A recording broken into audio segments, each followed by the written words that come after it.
हाय, infertility से जूझ रहे बहुत सारे कपल्स जो है वो एक सिंपल ट्रीटमेंट लेते हैं जिसे कहते हैं इंट्रायूट्राइन इंसेमिनेशन, पर बहुत बार आईयूआई भी फेल हो जाता है। तो आज इस वीडियो में हम बात करेंगे कि आईयूआई फेल होने के आखिर क्या कारण हो सकते हैं और हम उसको कैसे पूरा करके चल सकते हैं कि हमारा आईयूआई का प्रोसेस जो है वो सक्सेसफुल रहे। इंट्रायूट्राइन इंसेमिनेशन आईयूआई के प्रोसीजर में हम 3 चीज़ों के माध्यम से प्रेगनेंसी के चांसेस को बढ़ाते हैं। सबसे पहला, अंडे की क्वालिटी को बेटर करने के लिए कुछ साथ में दवाई या इंजेक्शन दिए जाते हैं। ये दिए जाते हैं पीरियड के दौरान। शुरू के दूसरे तीसरे दिन से 5 दिन तक टैबलेट्स दी जाती है। इंजेक्शंस को हो सकता है कंबाइन किया गया हो ताकि अंडे जो है वो एक की जगह 2 बने और उसकी क्वालिटी बेटर हो। दूसरा हम करते हैं फॉलिकल मॉनिटरिंग। फॉलिकल मॉनिटरिंग होती है सीरियल अल्ट्रासाउंड जो किए जाते हैं पीरियड के दूसरे तीसरे दिन से नियमित रूप से ये देखने के लिए कि शरीर में जो एग बन रहा है फॉलिकल में उसकी बढ़त कैसी हो रही है। यूजुअली ये जो बढ़त है दूसरे तीसरे दिन से करीब 10 mm से कम से लेके 18 mm तक पहुंचता है जब इसके अंदर जो है मैच्योर एग होता है। तो इसकी जो ग्रोथ है वो हमें अंदेशा देती है जो अंडा बन रहा है वो अच्छी क्वालिटी का होगा। और साथ ही इसके साथ देखी जाती है बच्चादानी की परत।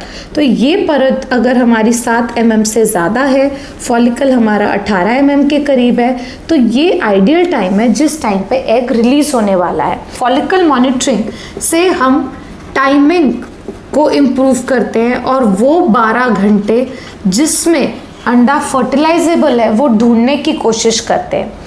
तीसरी चीज़ होती है सीमेन वॉशिंग।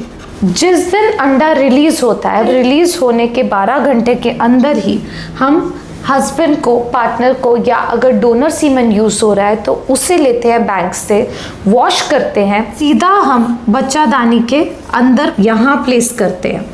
एग रिलीज होने के बाद ओवरी से ट्यूब में इंतज़ार करता है मोटाइल स्पर्म्स का वहाँ पे ट्रैवल करने का। तो इन 3 कारणों की वजह से क्या होता है कि प्रेगनेंसी के चांसेस जो आपके अपने आप से कम है वो एनहांस हो जाते हैं। अगर बात करते हैं 25 से 30 साल की महिलाओं में तो अपने आप प्रेगनेंसी का चांस कुदरती रूप से जब सब कुछ ठीक है वो होता है 15% के करीब, और जैसे जैसे एज बढ़ती है ये जो चांसेस है ये घट के 5% से कम हो जाते हैं। वो कपल्स जो 6 महीने से ज़्यादा ट्राई कर रहे हैं उनमें प्रोबेबली ये चांसेस नहीं अचीव हो पाते हैं।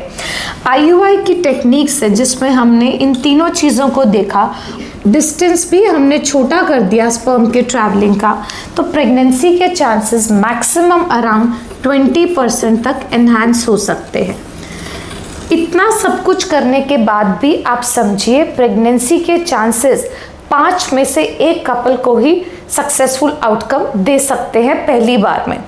ये जो प्रोसीजर है आईयूआई का, अगर ये सामान्य रूप से किया जा रहा है 10 लोगों का 1 महीने में तो 2 कपल्स ही प्रेग्नेंट हो पाएंगे। अब बाकी 4 में वो क्या कारण हो सकते हैं जिनकी वजह से प्रेगनेंसी ना आई हो, उस बारे में हम बात करेंगे। प्रेगनेंसी के चांसेस आईयूआई में सबसे अच्छे लाने के लिए पेशेंट सिलेक्शन बहुत इम्पॉर्टेंट है। पेशेंट सिलेक्शन का मतलब है उनकी ट्यूब्स खुली होनी चाहिए, एग बन रहा होना चाहिए, और तीसरी चीज़ है कि सीमेन काउंट और मोटिलिटी नॉर्मल या फिर माइल्डली ख़राब होनी चाहिए। ये समझिए ये तीनों चीज़ें होनी चाहिए तभी आईयूआई के सक्सेस रेट जो 20% है वो हमें अचीव हो सकता है। सेकेंड इम्पॉर्टेंट चीज़ होती है प्रिपरेशन।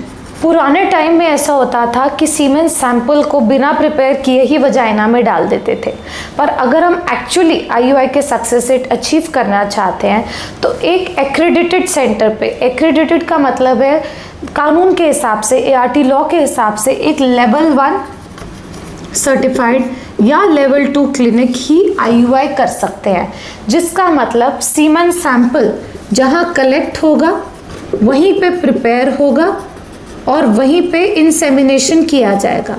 अगर ये 3 स्टेप अलग अलग जगह पे हो रहे हैं, कलेक्शन कहीं, प्रिपरेशन कहीं और फिर उसको वापस डालना, इंसेमिनेशन कहीं और हो रहा है, तो प्रेगनेंसी के चांसेस अफेक्ट हो जाते हैं और आपको सक्सेसफुल आउटकम नहीं मिलता। तो अपना सेंटर वाइजली चूज़ करें, जो ये सारी सुख सुविधाएं आपको एक जगह पे दे पा रहे हैं वहीं पे ये चीज़ें कराएं। देन तीसरी चीज़ आती है टाइमिंग। ये बहुत ज़रूरी है कि IUI जब किया जा रहा है, अगर हम उसे सीरियल अल्ट्रासाउंड पे मॉनिटर कर रहे हैं तो हम ये देखें कि एग कब रिलीज़ हो रहा है, उस हिसाब से IUI करें।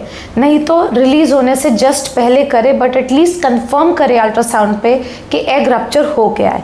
कभी कभार टाइमिंग बेटर करने के लिए HCG के इंजेक्शंस दिए जाते हैं। तो ट्रिगर इंजेक्शंस के करीब 24 से 36 घंटे में IUI किया जाना चाहिए, ताकि वहाँ पे स्पर्म अच्छे काउंट मोटिलिटी में अवेलेबल हो जब अंडा रिलीज हो रहा है। चौथी बात, कुछ मिथ्स लोगों को लगते हैं कि IUI के दिन सैंपल देने से पहले 2 दिन का गैप होना ज़रूरी है। तो समझिए एब्स्टिनेंस, ये 2 दिन का गैप सिर्फ एनालिसिस के लिए ज़रूरी है, पर IUI से पहले गैप रखने की कोई ज़रूरत नहीं होती है। आपस में रिलेशन आप बना सकते हैं। Alternate day intercourse fertile window में जैसा हमने बात किया, प्रेगनेंसी कैसे होती है उस वीडियो में आप देख सकते हैं आई बटन पे, उस तरीके से ट्राई कर सकते हैं। और साथ ही जिस दिन एग रिलीज हो रहा है IUI के प्रोसीजर को कंबाइन कर सकते हैं। देन 5वीं चीज़ आती है सपोर्ट। सो बहुत सारे जो कपल्स होते हैं उनमें कुछ ना कुछ हार्मोनल इम्बैलेंसेस होते हैं, जिसकी वजह से प्रेगनेंसी नहीं आ पा रही होती है। PCOS है, ओबेसिटी है, थायराइड है, अंडे की क्वालिटी में दिक्कत है।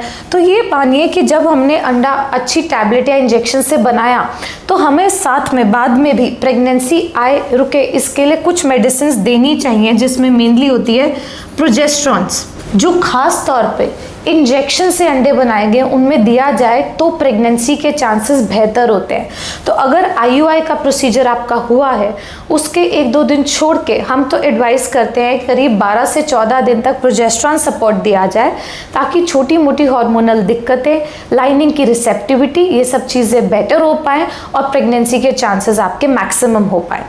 बट अगर आपने ये सब कुछ फॉलो किया है और इसके बाद भी अनफॉर्चुनेटली आपका IUI का प्रोसीजर सक्सेसफुल नहीं रहा है, बहुत ज़्यादा टाइम मत वेस्ट कीजिए ऑल्टरनेटिव ट्रीटमेंट में, बाबा, नीम हकीम, होम्योपैथी के चक्कर में, और सीधा IVF के लिए जाएं और अपनी प्रेगनेंसी के चांसेस को बढ़ाएं। अगर आपके और कोई सवाल है IUI से रिलेटेड तो हमें ज़रूर मैसेज करें। We would be really happy to help you, अगर हम आपकी क्वेरीज को आंसर कर सकते हैं और आपको सही रास्ते के लिए गाइड कर सकते हैं। Thank you.